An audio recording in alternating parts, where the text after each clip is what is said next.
ಅಕ್ಕ, ನಾನು ಇಲ್ಲೇ ಇರ್ತೀನಿ. ಅಲ್ಲ, ಸುಮ್ಮನೆ ನಿಮ್ಗೆ ಯಾಕೆ ತೊಂದರೆ ಅಂತ? ನನಗೇನೂ ತೊಂದರೆ ಇಲ್ಲ ಅಕ್ಕ. ಆ್ಯಕ್ಚುಲಿ ನಾನು ಫ್ರೀ ಇಲ್ಲ, ತುಂಬ ಬ್ಯುಸಿ. ಆದರೆ ನಮ್ಮೂರಿಗೆ ಬಂದಿರೋ ಗೆಸ್ಟ್ಗಳಿಗೆ ನಾನು ಸಹಾಯ ಮಾಡಬೇಕಲ್ವಾ, ಅದಕ್ಕೆ ನಾನು ಇಲ್ಲಿದ್ದೀನಿ. ನೀವೇನು ತಲೆ ಕೆಡಿಸ್ಕೋಬೇಡಿ.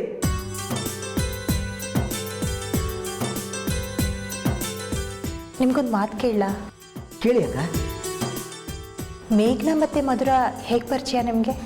ಆವಾಗಲೇ ಹೇಳಿದ್ನಲ್ಲ, ನನಗೂ ಮೇಘನಾಗೂ ಮದುವೆ ಫಿಕ್ಸ್ ಆಗಿದೆ ಅಂತ.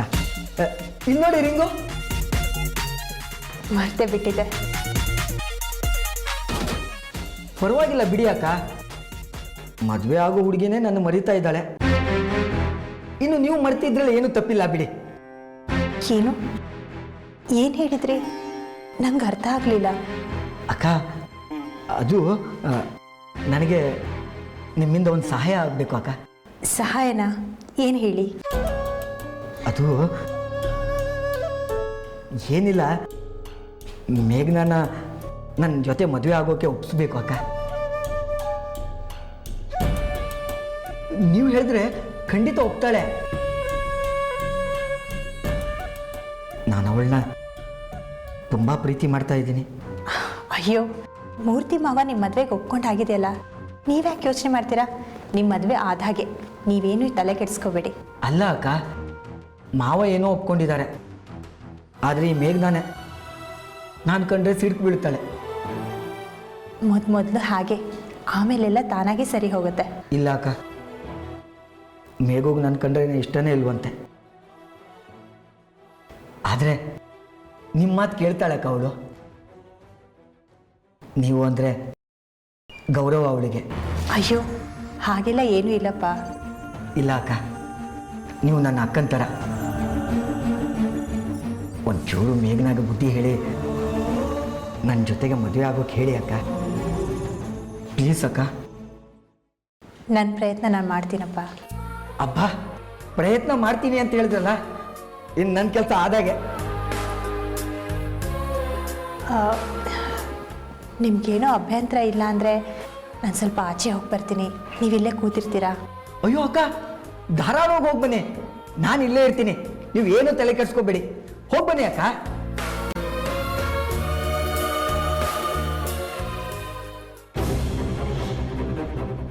ವಿಕ್ರಮ್, ನಾವಾಗಲೇ ಬಂದು ಒಂದು ದಿನ ಆಗೋಯ್ತು, ಏನು ಕೆಲಸನೇ ಮಾಡಿಲ್ಲ.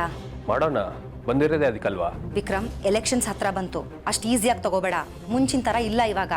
ಆ ಗಾಯತ್ರಿ ದೇವಿ ನಮ್ಮನ್ನು ಸೋಲಿಸ್ಬೇಕು ಅಂತ ಎಲ್ಲ ಥರ ಪ್ಲಾನು ಮಾಡ್ತಾ ಇದ್ದಾಳೆ. ನಾವಿವಾಗ ಅಲರ್ಟ್ ಆ್ಯಂಡ್ ಆ್ಯಕ್ಟಿವ್ ಆಗಿ ಇರಲೇಬೇಕು. You right Pramodini, tell me a suggestion. ಜನಗಳನ್ನ ಮೀಟ್ ಮಾಡೋಣ, ಅವ್ರ ಸಮಸ್ಯೆ ಕೇಳೋಣ. ಅದನ್ನ ಇಲ್ಲೇ ಮಾಡ್ತೀವಲ್ಲ. ಈ ಸಿಂಹಾಸನದ ಮೇಲೆ ಕೂತಲ್ಲ, ಅವ್ರ ಮನೆಗಳಿಗೆ ಹೋಗೋಣ. ಅವ್ರ ಮನೆಗಳಿಗೆ ಹೋದರೆ ಅವ್ರ ಮನಸ್ಸಿಗೆ ಹತ್ರ ಆದ ಹಾಗೆ. ನೀನೀಗ ನಾರಾಯಣ ಪಟ್ಟದಲ್ಲಿ ಎಲ್ಲರ ಮನಸ್ಸಿಗೂ ಹತ್ರ ಆಗಬೇಕು. ಒಳ್ಳೆ ಐಡಿಯಾ, ನಡಿ ಹೊರಡೋಣ. ನೋಡು ಪ್ರಮೋದಿನಿ, ಜನರ ಹೋಗ್ತಿರೋದು, ಎಲ್ಲರೂ ಕರ್ಕೊಂಡು ಹೋಗೋದು ಬೇಡ. ಎಲ್ಲರೂ ಕರ್ಕೊಂಡೋದ್ರೆ ಜನ ಎದುರ್ತಾರೆ. ಜನ ನಮ್ಮ ಹತ್ರ ಬರಬೇಕು. ಅದಕ್ಕೆ ನಾವಿಬ್ಬರೇ ಹೋಗೋಣ, ಯಾರು ಬೇಡ. ಸರಿ. ಕೈಮಾ ಲಿವರ್ ಚಕ್ಕಣ ಮಾಡುವ ವಿಧಾನ: ಒಂದು ಬಾಣಲಿಗೆ ಎಣ್ಣೆ, ಈರುಳ್ಳಿ ಹಾಕಿ ಹುರಿದು ಶುಂಠಿ ಬೆಳ್ಳುಳ್ಳಿ ಪೇಸ್ಟ್, ಅರಿಶಿನ, ಪುದೀನ, ಕೊತ್ತಂಬರಿ ಸೊಪ್ಪು, ಲಿವರ್, ನೀರು, ಬೇಯಿಸಿದ ಕೈಮಾ, ಟೊಮ್ಯಾಟೊ ಪ್ಯೂರಿ, ಗರಂ ಮಸಾಲ, ತುಪ್ಪ ಮುಚ್ಚಳ ಮುಚ್ಚಿ ಬೇಯಿಸಿ. ಈಗ ಕೈಮಾ ಲಿವರ್ ಚಾಕಣ ಸವಿಯಲು ಸಿದ್ಧ. ನಮ್ಮ ಇವತ್ತಿನ ಕಾರ್ಯಕ್ರಮದಲ್ಲಿ GFC ಖ್ಯಾತಿಯ ಕೃಷ್ಣಪ್ಪ ಅವರು ಒಳ್ಳೆ ಚಾಕ್ನವನ್ನ ಮಾಡಿ ಕೊಟ್ಟಿದ್ದಾರೆ. ಹೆಂಗಿದೆ ಅಂತ ಎಲ್ಲ ಹೇಳಕ್ಕಾಗಲ್ಲ, ನೀವು ಮಾಡ್ಕೊಂಡ್ರೆ.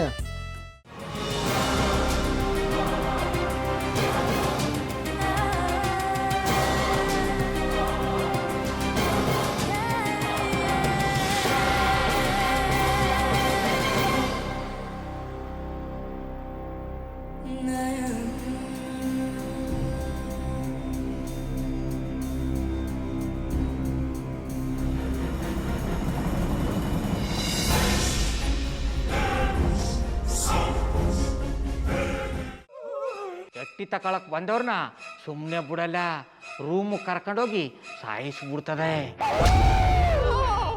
ರೂಮಿಗೆ ಕರ್ಕೊಂಡು ಹೋಗಿ ಯಾಕೆ ಸಾಯಿಸ್ತಾಳೆ? ಯಾಕಂದ್ರೆ ಅದು ಅವಳು ಪ್ರಿಯಕರನ್ ಸಾಯಿಸಿದ ಜಾಗ. ಅದಕ್ಕೆ ಅಲ್ಲಿಗೆ ಕರ್ಕೊಂಡೋಗಿ ಸಾಯಿಸ್ಬಿಡ್ತದೆ. ಈ ಮನೇಲಿ ದೆವ್ವ ಇದೆ ಅಂತ ಭಾಸ್ಕರ್ ಅವ್ರು ನನ್ಗೆ ಹೇಳೇ ಇಲ್ಲ. ಅವ್ರ ಹಟ್ಟಿಲಿ ವಾಸ ಆಗಿದ್ರೆ ತಾನೇ ಹೇಳಕ. ಹಟ್ಟಿಲಿ ವಾಸ ಆಗಿರೋರ್ನ ಏನು ಮಾಡಲ್ಲ, ಆದ್ರೆ ಹಟ್ಟಿ ತಕೊಳಕ್ ಬಂದವ್ರನ್ನ ಅದು ಸುಮ್ಮನೆ ಬಿಡಲ್ಲ ಬಿಡಲ್ಲ ಬಿಡಲ್ಲ. ಇದನ್ನೆಲ್ಲ ಹೇಳ್ತಿದ್ಯಲ್ಲ, ನೀ ಯಾರು? ನಾನು ಈ ಹಟ್ಟಿ ವಾಚ್ಮ್ಯಾನು. ನಾನು ಅರ್ಜೆಂಟಾಗಿ ರಾಮನಗರ ಹೋಗ್ಬೇಕು. ನೀನು ವೆಹಿಕಲ್ ಕಳಿಸ್ತೀಯಾ? ಅಷ್ಟೇ ತಾನೇ. ಎಷ್ಟು ಗಂಟೆಗೆ ಅಂತ ಹೇಳಿ ಕಳಿಸ್ತೀನಿ. ಮೊನ್ನೆ ಯಾರೊಬ್ರನ್ನ ಕಳಿಸಿದ್ಯಲ್ಲ, ಅವನೇ ಕಳಿಸು, ಚೆನ್ನಾಗಿ ಓಡಿಸ್ತಾನೆ ಅವನು. ಮೊನ್ನೆನಾ? ಹಾ, ಶಿವು ಇರಬೇಕು. ಹಾಂ, ಅವನೇ. ಅಯ್ಯೋ, ಅವ್ನು ನಿನ್ನೆಯಿಂದ ಕೆಲಸಕ್ಕೆ ಬಂದಿಲ್ಲ. ಫೋನ್ ಮಾಡಿದ್ರೆ ರಿಸೀವ್ ಮಾಡ್ತಿಲ್ಲ.